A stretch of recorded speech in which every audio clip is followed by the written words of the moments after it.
Welcome everyone to our webinar on using hyperspectral imagery with direct georeferencing for UAV mapping.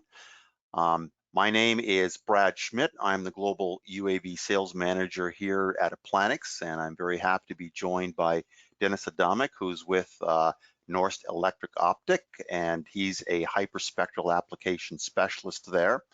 We're going to talk about both direct georeferencing, but a heavy focus today on the hyperspectral applications of UAV imagery. Now, our format for today is about a 45-minute presentation. We give or take, of course, and then we'll have a Q&A session at the end of that. We will be making the recording available. If you have questions during the course of the webinar, please just enter those questions into the chat box. We'll get to them at the end of the webinar. And of course, if we don't have time or we don't have a specific answer for a particular question, we'll get that to you after the webinar along with the recording. So of course, everyone is on mute.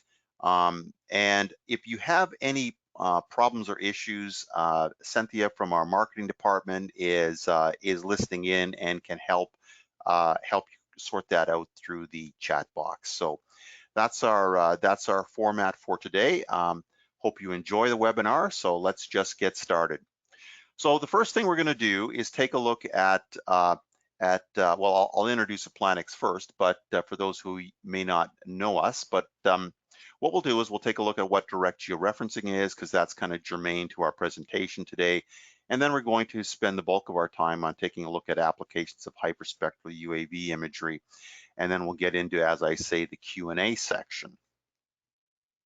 So just a little bit about Applanix, and when we get to Dennis's section, what I'll do is he can introduce his company a little bit, but I'll tell you a little bit about Applanix here. We were a spinoff from Honeywell Canada, so that happened in 1991. We were acquired by Trimble in 2003, and really the idea there was to combine the Trimble GNSS technology, the GPS, GNSS technology, plus other navigational satellite systems with our inertial technology. And that was mainly in support of doing land mapping or land navigation, positioning, etc., marine positioning and survey and mapping, and airborne survey and mapping, both with crewed and uncrewed vehicles. So that's worked out very well, and both Applanix and Trimble have benefited from this relationship. Well, actually, we're just part of Trimble now. So we're headquartered in Richmond Hill, Canada, just a little bit north of Toronto. And as I say, we've been there since 1991. Okay, so let's get into the webinar. First of all, just a little bit about hyperspectral imagery just to start. I'm not going to talk too much about this because Dennis is going to take us through a very good overview of hyperspectral imagery and go through a case study with respect to the application environment. But hyperspectral imagery is commonly used in a number of different areas, maybe not as common as some other imagery, but it is quite unique in terms of being able to dissect the electromagnetic spectrum to basically detect very unique things in the environment. So we often see it used in mineral exploration. That's basically the upstream side as well as the downstream side in terms of extraction of those minerals, such as open pit mining, etc. Certainly in phenotyping and plant disease analysis, it's very, very useful. Mapping algae blooms, etc. It's used in agriculture, basically crop assessment, these kind of things, and different applications in environmental monitoring. And there's lots of other applications of hyperspectral imagery too. But I just wanted to give you a bit of a perspective of what hyperspectral imagery can offer you right off the top here. So let's talk a little bit about direct georeferencing. And this is really important because it helps us get the data exactly where it's supposed to be on the ground. So how does it do that? Well, basically direct georeferencing is really about adding inertial technology to GNSS technology and combining it. The GNSS technology basically provides us positioning information. the inertial technology, or an IMU, an inertial measurement unit, provides us with the orientation data.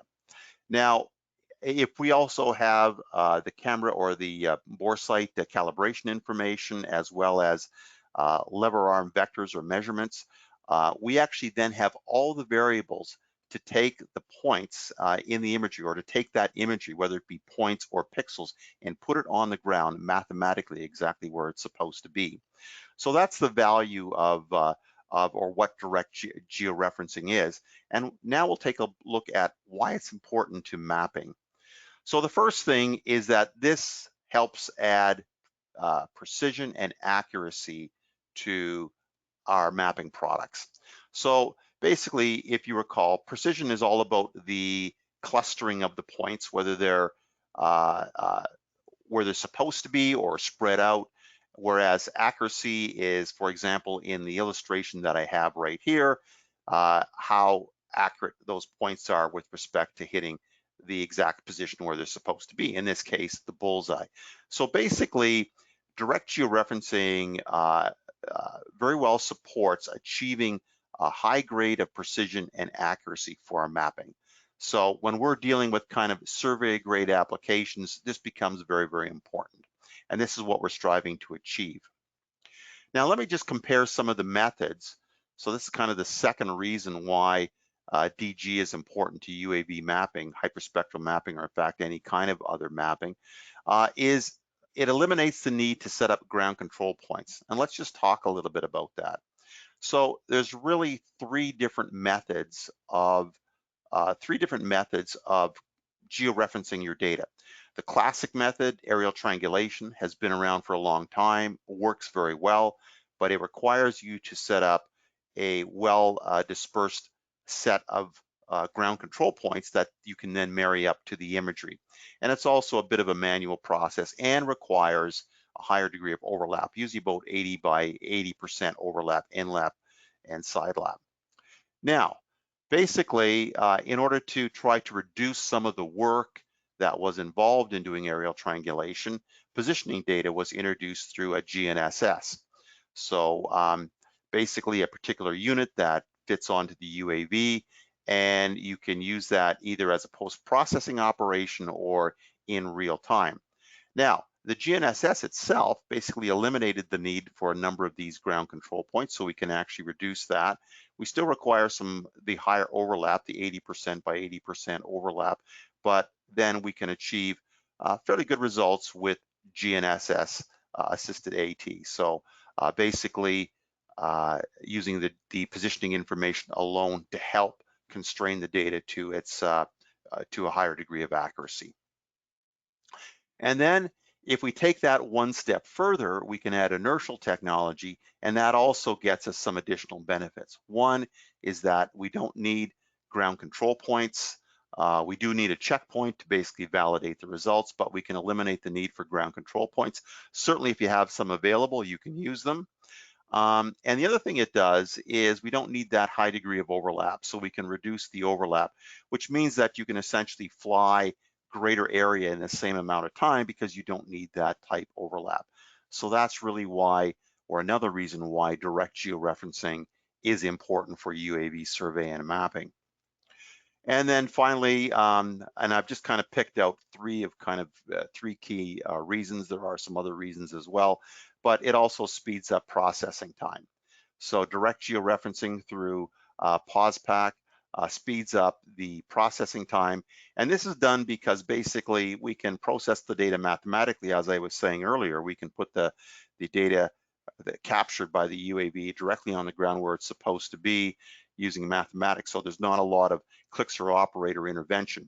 Now, the POSPAC tool has a lot of tools that you can basically view your data prior to processing, and you can remove any anomalies or basically correct for those anomalies up front, but then the processing is fairly automatic after that. So, and it also, if we have less images to process because we don't have to fly that tight overlap, again, the processing is faster. So those are three reasons why direct georeferencing is important to UAV survey and mapping. Now, what's required for that? So essentially, We of course need our UAV, and that could be a VTOL, a vertical takeoff and landing UAV, or it could be a fixed wing UAV. Really could be any type of an aerial platform in the UAV segment. Now, I mean, this technology also supports, and I should probably point this out, crewed airborne applications as well. In fact, it was actually refactored for the UAV industry for many years of proving the success of direct georeferencing in the crewed airborne space. So working with those metric cameras in that space. Now, what's required for direct georeferencing? Well, the first thing is we need this integrated GNSS inertial system. It's typically just a small board. I'm going to take a look at some of the other boards that support direct georeferencing as well. 60 grams in weight, you need that. You need an augmentation system to correct the data. This is really correcting the GNSS data as it comes off the satellite. It's roughly about 1 meter in accuracy, but we can correct it down to a couple of centimeters in accuracy using different methods. So one and a common method for that is a physical base station. Here at Applanix, we actually offer one called a smart target. It has your GNSS receiver in the center here, and you can see the target surrounding that GNSS unit. And we can use that to capture a checkpoint, or if we want to use even a couple of these with respect to capturing a GCP, if you feel that's needed, you could use that, but it's not required for GCP collection. Something else that's really gaining momentum in the industry is the use of kind of a virtual system. So we have a virtual reference system called Applanix Smart Base, which uses a CORS network or uses CORS network. So that's a virtual system. I guess the only downside of that is that it takes about 24 hours before you can get those correction results. So you have to wait in order to do your processing. And then also we have something called Trimble PPRTX, Post-Processing RTX. And that really is a global correction service. And it is expanding and improving all the time. And it's available pretty much anywhere in the world. We do have something called RTX, PPRTX Fast. The fast regions are those regions where we can actually converge this technology within a matter of within a matter of few minutes and get convergence and be able to fly. In those areas where there's not fast RTX, PPRTX, then basically the convergence takes a little longer. So you need some time to allow the system to converge. But these are virtual systems, so no need to set up a physical base station. So that's the second element that is required. And then of course, a software post-processing solution. And the one we offer is POSPAC UAV or POSPAC MMS, and this allows you to process the data. The results coming out of the POSPAC UAV would be a SBET file, a smooth best estimate trajectory file, or an exterior orientation file, or a LAS file. So if you're using LiDAR, for example, you could generate a LAS file. So that's what's required for doing direct georeferencing.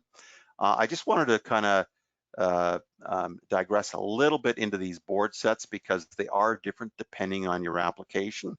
So certainly our kind of key flagship product is our APX-15 UAV. This will basically meet the requirements, I'd say about 75 to 80% of the different missions out there. We do have a version of the APX-15 called the APX-15 External IMU, and you can see the external IMU right here in the center of this graphic. And what we do is we use that for UAVs that are supporting gimbals. So the main board goes on the UAV platform, and we basically put the external IMU on the sensor payload. We do have two sets of IMU data here, but both are processed by POSPAC. So we use both sets of those orientations. When you're flying a gimbal, your UAV could be slightly moving one way while your gimbal's moving the other way.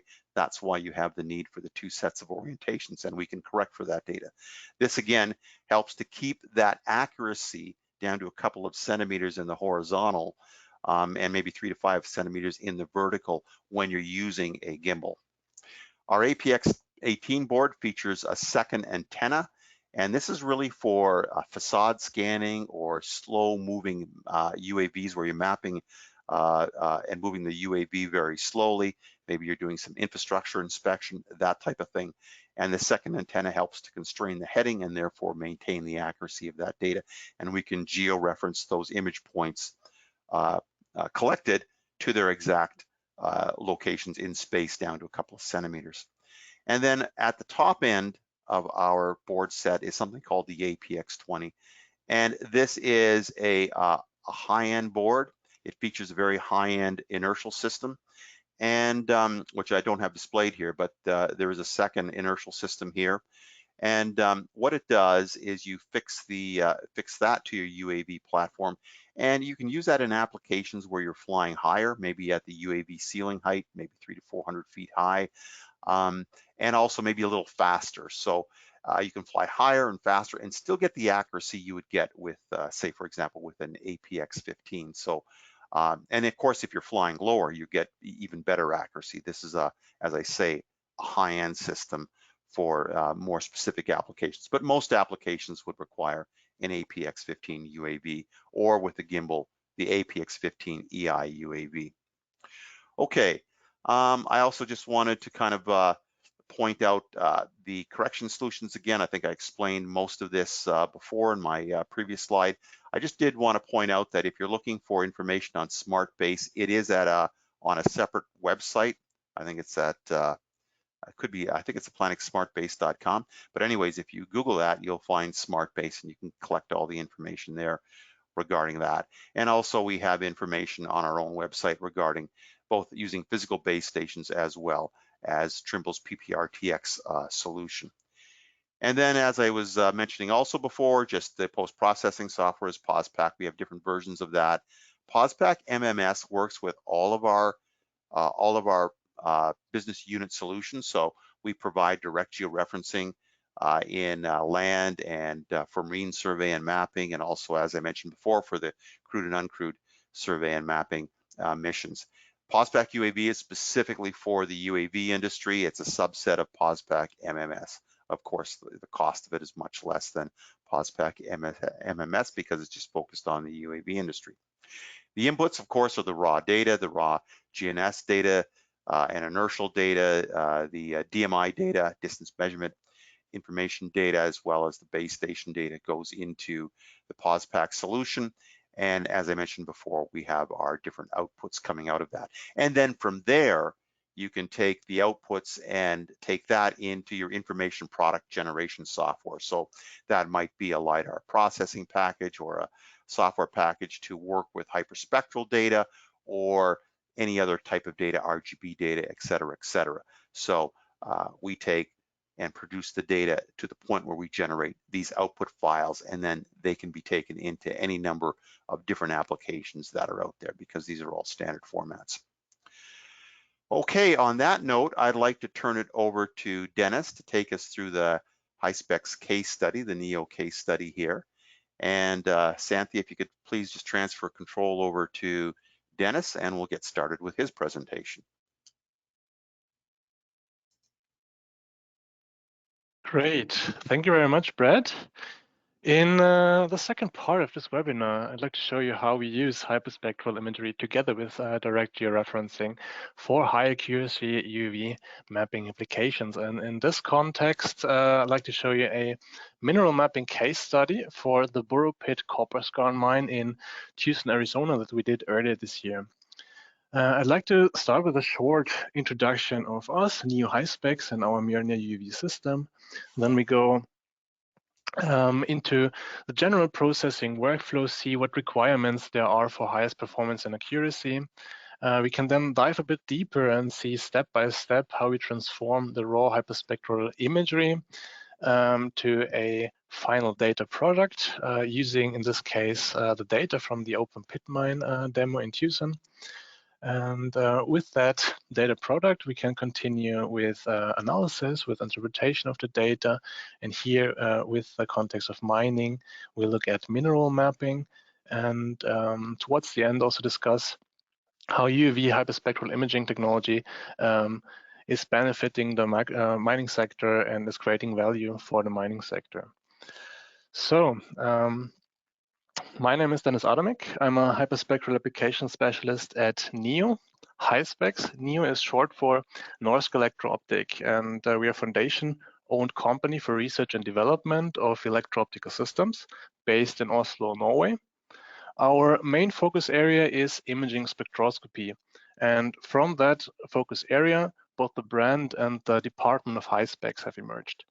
HySpecs is a quality leading developer and manufacturer of hyperspectral imaging systems. We are delivering scientific grade hyperspectral images for a variety of different applications. So we have airborne or laboratory systems, we have cameras for field and industrial applications, and of course also tailored solutions for UAV mapping applications. This is what we will be looking at in this presentation. So here is an overview of our UAV system containing the Mjolnir VS620 camera that you see here in the bottom, mounted to this octocopter drone platform. Here a one from Black Square, the Hercules X8. You can also use other drones or drone platforms like fixed wing, as long as they are able to carry the total system weight.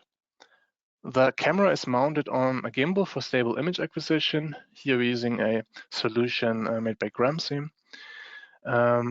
We also have a LiDAR, a Velodyne VLP32 that you see here hard mounted at the bottom of the camera, from which we use to obtain a surface model of the surveyed area.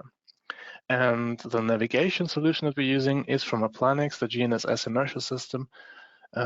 Mostly we are using the single or dual IMU APX15 boards, but for highest accuracy, we also use the APX20 board. So let's have a closer look at the camera itself, the Mjolnir VS620. It's a hyperspectral imaging system specifically designed for UAV applications. Has a small form factor, is lightweight, comes with high performance specifications, and delivers scientific grade data quality. The VS620 consists of basically two separate cameras, the V1240 that covers the visible and near infrared spectral range, and the S620 that covers the shortwave spectral range. If we look at some of the high-level specifications here on the top right, when we combine these two cameras, we end up with a spectral range of 400 to 2,500 nanometers, have 620 combined spatial pixels and 490 spectral channels. So we really have a system with high spectral and spatial resolution. And we can complement the hyperspectral technology by adding optional secondary sensors, LiDAR as we've just seen, also thermal cameras or RGB cameras for photogrammetry. So how do we actually record raw hyperspectral images with that camera?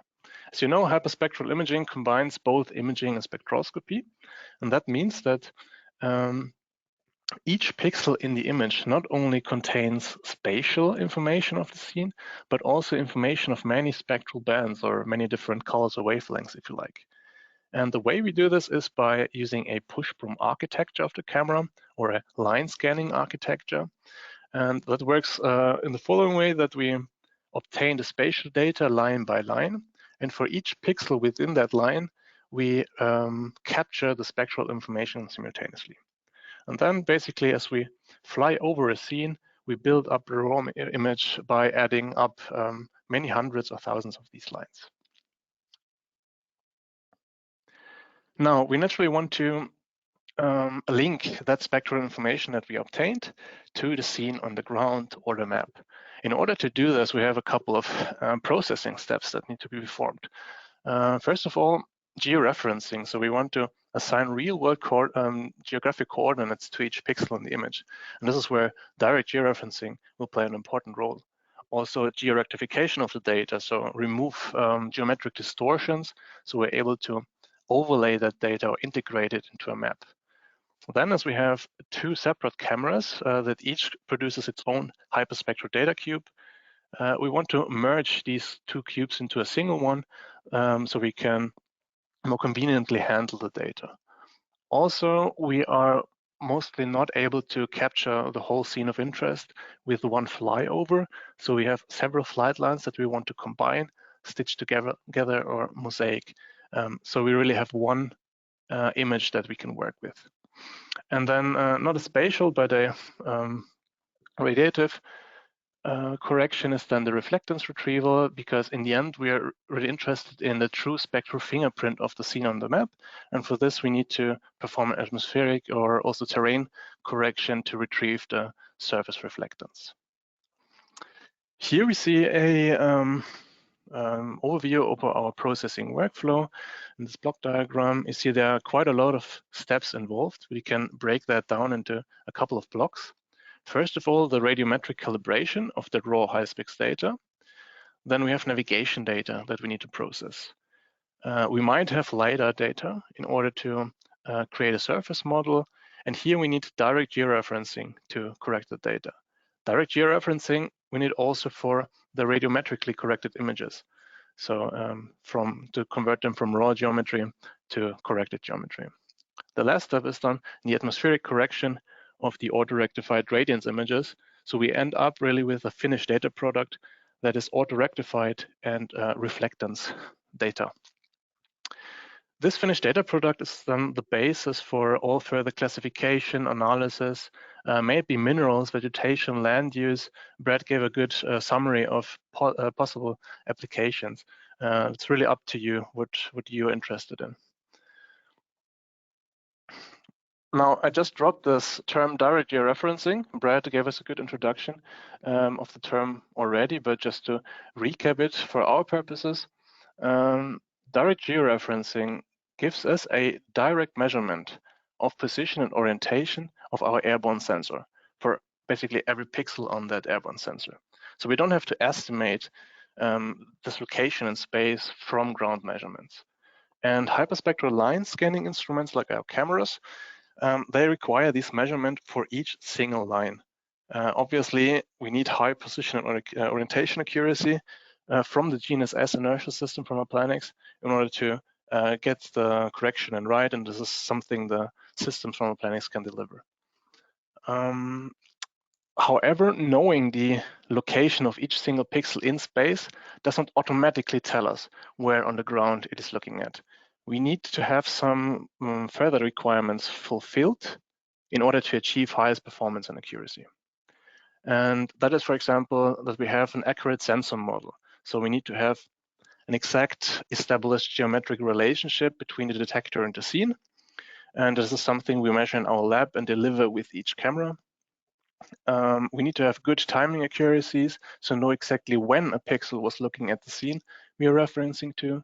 We need to have an accurate bore site calibration for best co-registration of neighboring flight line images and for absolute positioning on the ground, a high-resolution terrain model, and in general, mechanical stability and control of the camera parameters. And fulfilling these requirements is really something we at Hyperspecs put very much effort into it, getting it right. And just as one more example in detail, the bore site calibration, I probably know already, but bore site calibration is basically finding the angular offsets between the inertial measurement unit and the sensor coordinate systems, because they are slightly rotated with respect to each other, and this rotation can hardly be measured in the lab. So what we do is we fly a so-called bore site flight. You see the flight plan here on the top right. It's basically a double crossing flight pattern.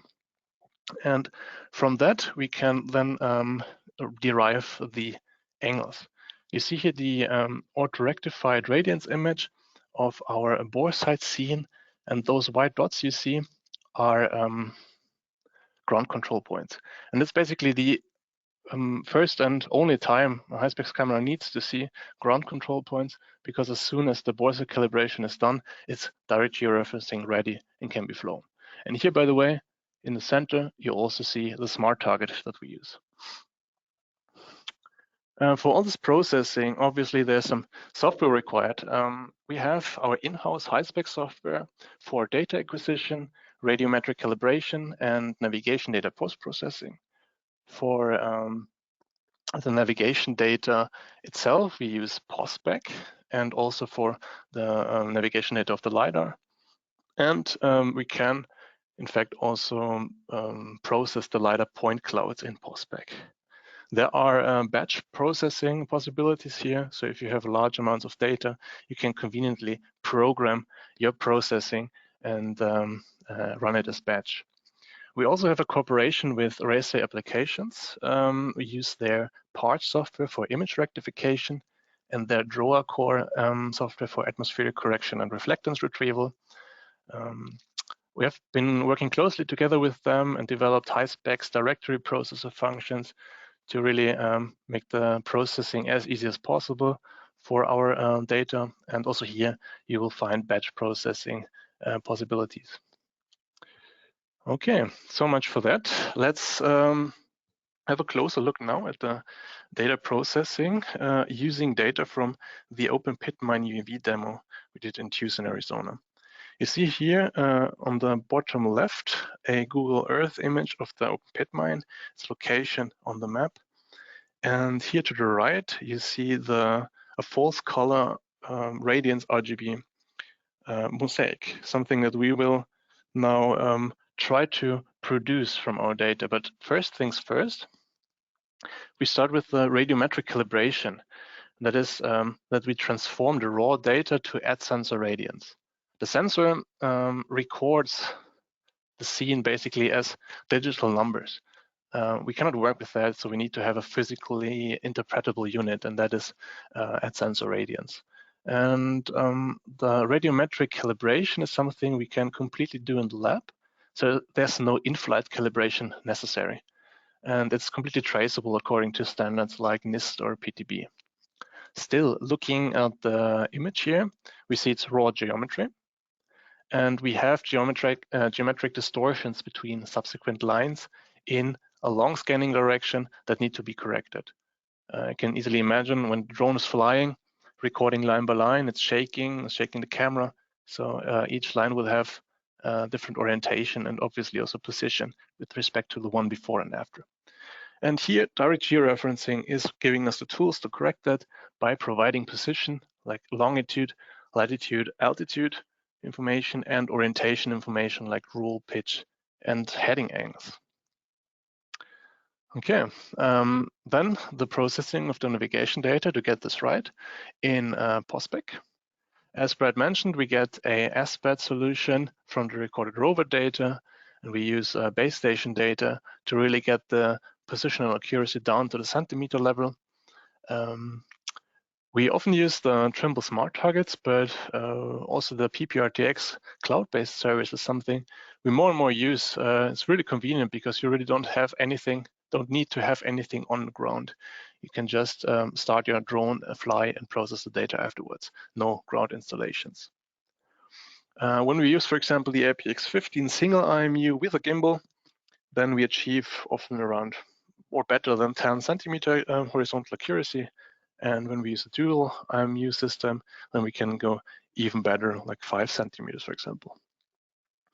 The last step then here is outside POSPEC in our own high-spec SNAF software, where we link that SBAT navigation information to mid-exposure for each single image line to get the best accuracy.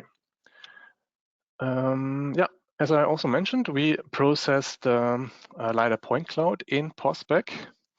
It's really convenient. And then this data, or this point cloud, we use for creation of a digital surface model that is shown here for the mine specifically. So we really need high resolution here in order of the pixel size to get the best results. And it's really convenient to just record this data along with your hyperspectral imagery. Then you really know that you have control over the accuracy and the data. But of course, you can also use external sources. Then you have just to be aware that the resolution is the one you need. Okay, so far we have the raw geometry radiometric data from the VS camera, which records one from the Vernier and one from the Sphere camera, as you remember. We have the borsec calibration, the sensor model, the corrected navigation data. And all this now goes into the PARCH software, where we do parametric georeferencing and auto rectification. And yeah, when we take these raw geometry images, put them into the software, the georectification and the merging is happening in the same workflow, then we end up with this corrected geometry and combined information. So we really have the spectral range from 400 to 2500 nanometer for each pixel in that image. Okay, now this is one of 4 flight lines that we needed to cover the whole scene of interest of that mine. And yeah, we want to stitch them together and create this really nice mosaic here in true color RGB radiance and here in false color, also exploiting information from the near infrared or shortwave infrared. And if you make it right, if you do direct georeferencing right and have otherwise control over all your other camera parameters, then you won't see any stitching because the positioning accuracy is just that great that you won't see any differences. And that's in particular here interesting because the height differences between top of the mine and bottom of this lake is, I think, around 40 meters. So even with these height differences, you really get good co-registration between the flight lines. Okay, so for some applications, these radiance mosaics might be enough, but mostly people are interested in reflectance data. So there's one last processing step to do, and that is then the reflectance retrieval and possibly also topographic correction in the DroaCore software. And here we're using a physical model-based approach that is completely independent of any ground measurements, so you don't need any reflectance targets on the ground to do that. And this is possible also partly due to direct georeferencing because we have optimal control over position and orientation. We have good control over our sensor or camera parameters. And then we also have knowledge about parameters like solar irradiance, atmospheric conditions like aerosol content or water vapor content. These radiative parameters can be taken from an atmospheric lookup table. In this case, it's LibRad that DroaCore is using.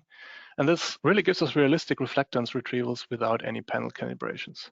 Has some more options for processing, so automatic water vapor absorption correction, empirical illumination correction, topographic correction, or BRDF correction.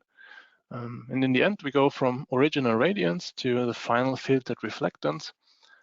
Filtered because here's some data missing, that is atmospheric water vapor absorption bands where your information is lost. We just remove them and interpolate. And yeah, then we transform this radiance mosaic into a reflectance mosaic, which really is our final data product that I was mentioning before. And as I also said before, this is then the basis for all further analysis. And in the context of mining, this analysis might be mineral mapping. So we're interested in the distribution or occurrences of certain minerals. And what we have is the spectral information within each pixel of that image of that mining scene. So we can derive information about these minerals by, for example, applying a physically based spectral classification tool like the spectral angle mapper. What the spectral angle mapper does is it tries to match the pixel spectra to certain reference spectra of well-known minerals that are stored in a established geological spectral library, for example. And it does this by comparing n-dimensional angles in feature space. To choose a reasonable amount and selection of these reference spectra, these end member spectra, often a evaluation or say educated guesses made by geologists are necessary. Now, I'm not a geologist, so I don't have in-depth information about this particular scene geology. But what I can tell you here is that for the Burro Pit mine, we have certain zones with different geologies, so we expect to find different types of minerals in these zones. Now, with this knowledge or assumption, we can create a reference spectral library. Here, for example, with spectra from the USGS SpecLab library, and then have the pure end member spectra for minerals like calcite, hematite, jarosite, or others, and can compare then unknown pixel spectra to those reference spectra. And what we really get from that is this nice looking classification map produced by the spectral angle mapper. We see here a selection of certain end members that we used, and then basically the spectral angle mapper decides for each pixel if that spectrum is closer to jarosite, hematite, goethite, and so on, and gives us this classification map. In this particular case, we're interested in this mineral jarosite. Jarosite is a product that appears when another mineral, pyrite, is weathering. And like pyrite is a iron-bearing mineral. We're in a copper mine, so we're actually interested in copper bearing minerals. Pyrite is often associated with the occurrence of another mineral that is chalcopyrite, which is a copper bearing mineral. So why go this way? Because pyrite or chalcopyrite are not really visible spectrally. We cannot detect them directly. Instead, we use jarosite as a pointer for pyrite and pyrite as a pointer for chalcopyrite, and then see where in the mining region we find copper-bearing minerals. So with that kind of line of reasoning and background knowledge, we really get a idea of where certain types of minerals can be found in the mineral map here. And you see, this is the mine phase, and the distribution of jarosite is not homogeneous over the mine phase. So in certain parts of the mine phase, you'll find more, in certain parts you find less. And this is really useful information for miners because they can start mining in these areas where the jarosite concentration or the classification here is highest. Saves time, saves money, increases ore quality, and many more. In fact, these mineral maps can be useful in several stages of the mining process. So we can really selectively mine during the run of mine, increase thereby the mineable tons. We can help with early waste rejection. We can use UAV hyperspectral imagery to help with the stockpile management, to help separating ore types or characterize the grade of a certain ore that we have mined. Also tailings, the mining tailings, the end product, waste product, might still contain valuable ores that we have either overseen or at the time when we mined it, it was not worth extracting that additional ore. But we can re-scan that and re-mine the tailings, for example. We can also take the hyperspectral technology down from the drone onto conveyor belt installations or lab or inline installation, basically, and help characterization of products in between processing steps. UAV and in general hyperspectral technology can thereby really increase the productivity of a mine, help with reducing tailings, reducing the ecological and climate footprint of a mine, and help also with remining of potential tailings, for example. Some more points where hyperspectral imaging can add value is that obviously we are able to map inaccessible or steep terrain, possibly also dangerous terrain.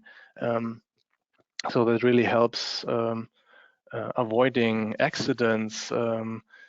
Worker safety is a big issue in the mining industry, and we can have high resolution maps of the area when we want to know where we want to drill our drill cores, where we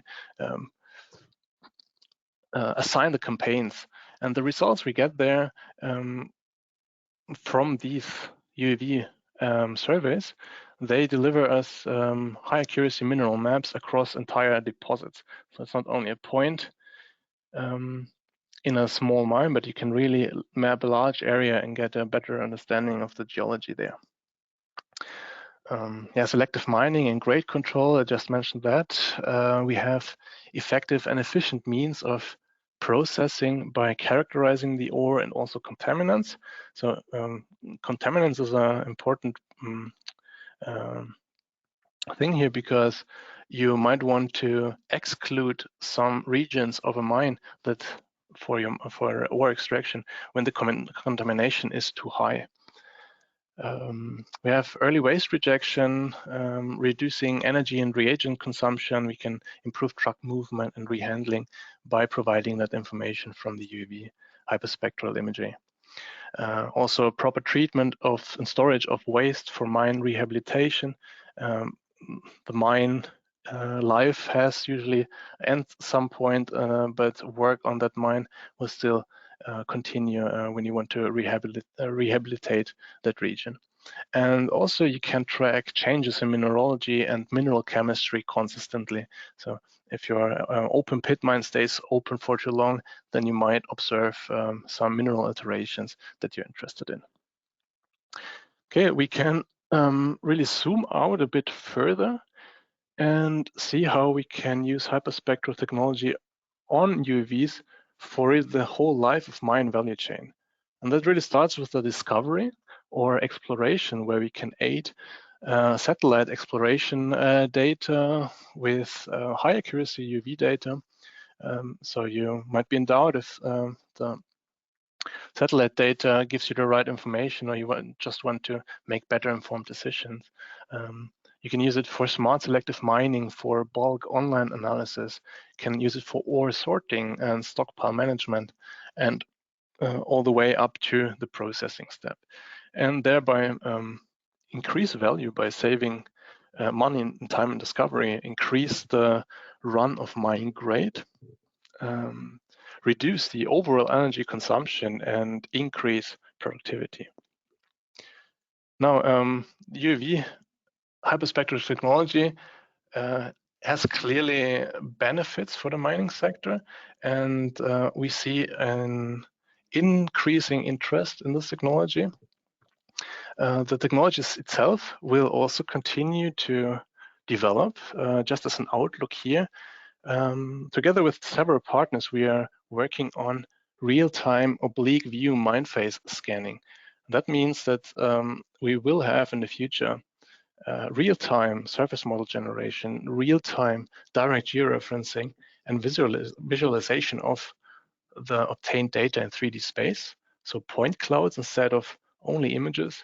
And we will get real-time mineral maps. So as you fly the drone, you will be able to analyze what's in your mine phase. And not only by looking from the top down, but also non-nadir oblique view for mapping vertical structures. All this will be important steps for bringing the UAV hyperspectral technology closer to the end user. To sum it up, so we have seen that we have an efficient hyperspectral data processing workflow to transform the raw to add surface reflectance or direct effect data. We use direct georeferencing for highest accuracy and precision in UAV mapping. The service can be really done with minimal efforts on the ground during operation. And from the end result of that UAV mapping campaign, we can create, for example, mineral maps and help identifying or indicating the presence, at least, of minerals and ores in certain parts of a mining area. UV hyperspectral imaging can be applied along the whole life of mine value chain. It's really helping saving costs and time, and makes running mine operations more efficiently. All right, so much from my side. Great, great, awesome. Thanks so much, Dennis, for taking us through that. And what we'll do is we have a few minutes for questions. I don't know if there are any questions. Cynthia, is there any questions that have come in? Yeah, hi, Bri. We do have a few questions here. The first one is, With veneer or sphere, is it possible to detect methane leaks? So I'm guessing this is for Dennis, like the Yes. veneer cameras. Yeah. Yeah. I'm not an expert on that, but I know there are projects that try to identify methane leaks with veneer or sphere. I'm not sure where the absorption bands exactly lie for methane, but there are projects ongoing that try to do that. If you would like to have more information about that, I can reach out to some of my colleagues that work with that and get you more information. Great, thanks, Dennis. Next question. For you to get the best results, what's the average flight height and what are the QA/QC techniques done? It depends really on your application. So you can fly at 120 meters, for example, and obtain a resolution of 6 centimeters with the combined veneer sphere system. 6 centimeters is usually good enough for most applications. If you fly lower, you can increase that, but at some point you will have problems getting the same accuracy for your DSM, for example, and also working with a single IMU instead of a dual IMU will also reduce then the accuracy. Yeah. Okay, thanks. Another one here. For 5 centimeter location accuracy, what is the scale of the pixels in the hyperspectral image? Sorry, Once this is again, getting away from me. It seems like the hyperspectral image could have pixels much smaller than centimeters. That was what they asked. much lower than 1 centimeter, is it? Yeah, Santiago, if you could just read the question again, please. Sure. So for 5 centimeter location accuracy, what is the scale of the pixels in the hyperspectral images? It seems like the hyperspectral image could have pixels much smaller than centimeters. Yeah, that would be in principle possible if you fly really low enough, but then your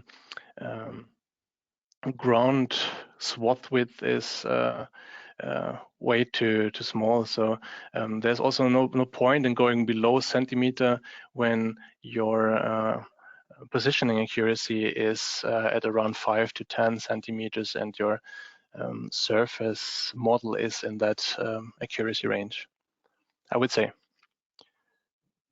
Okay, great, thanks.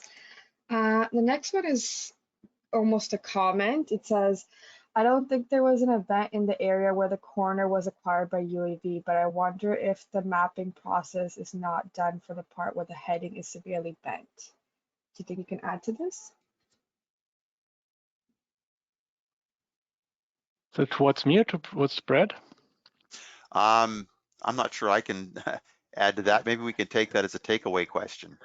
Yeah. Sure, we can get back to that person Yeah. after the webinar. We'll go ahead. Another question here. Is it possible to use the UAS system with the VS640 pointing not in nadir, but in the other angles such as 45 or 90 degrees, looking to building facades? So this is in relation to building facades. Yeah, this is basically this year the outlook that I presented. So we're working with that. First thing is the real-time approach, but also the oblique view that we work in a system that is able to also look in different angles than just nadir, and this can be used for mine faces, but of course also for facades or any vertical structure, basically. Great.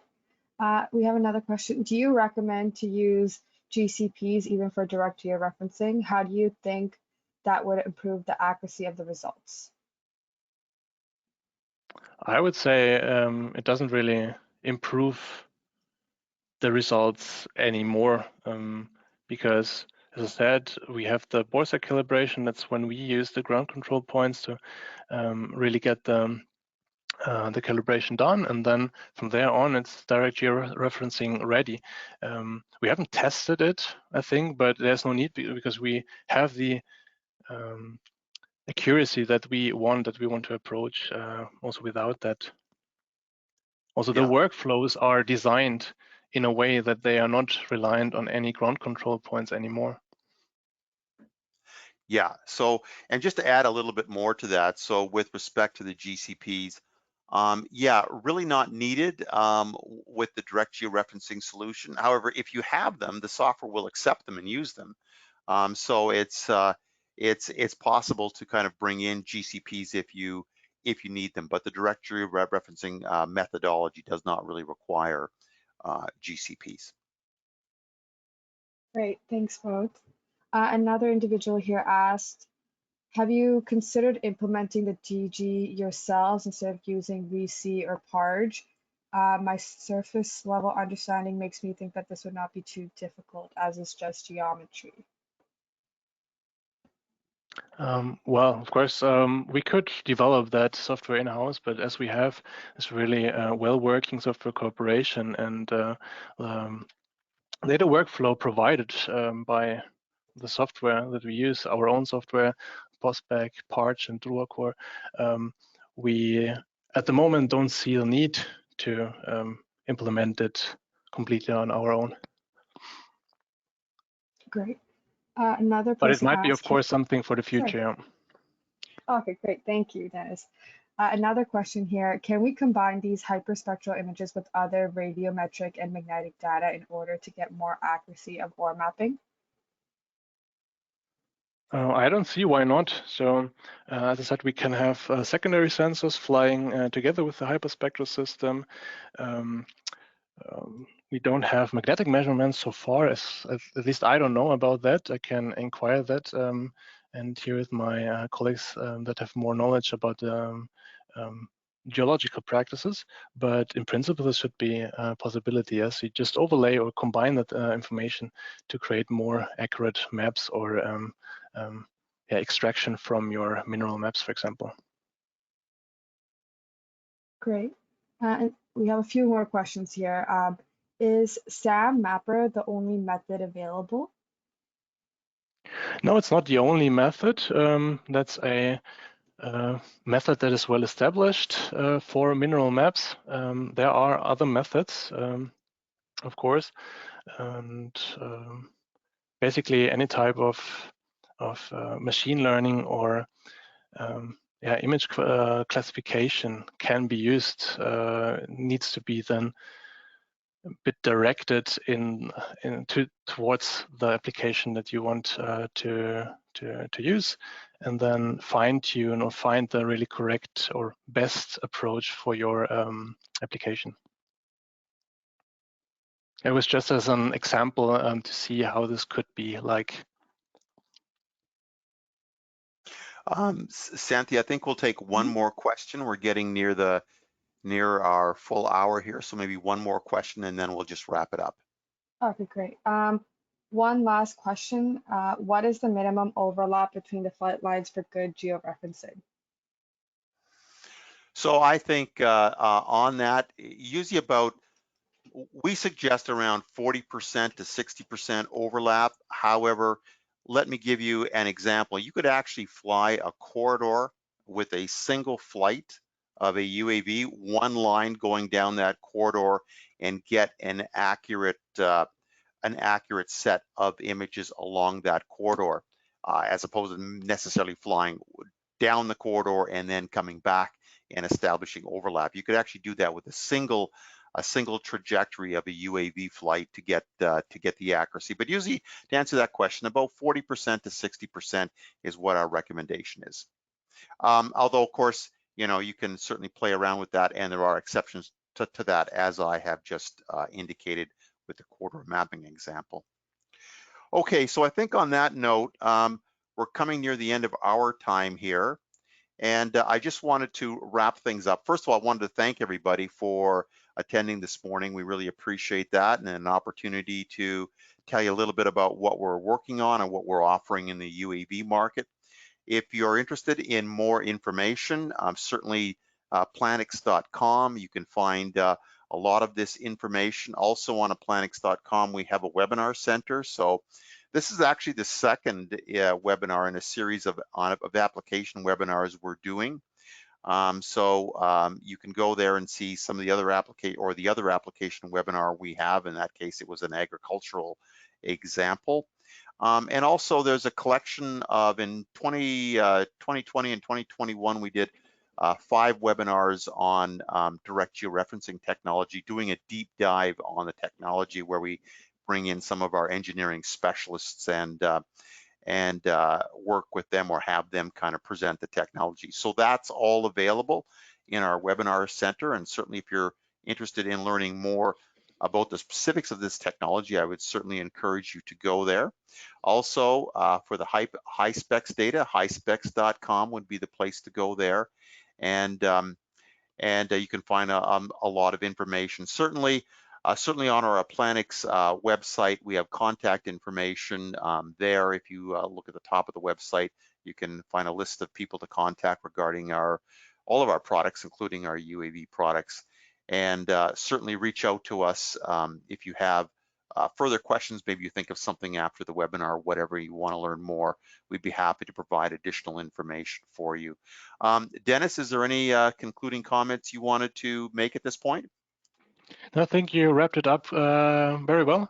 For further information, visit the website or send us email and with your questions, and we try to answer it as good as possible. Awesome.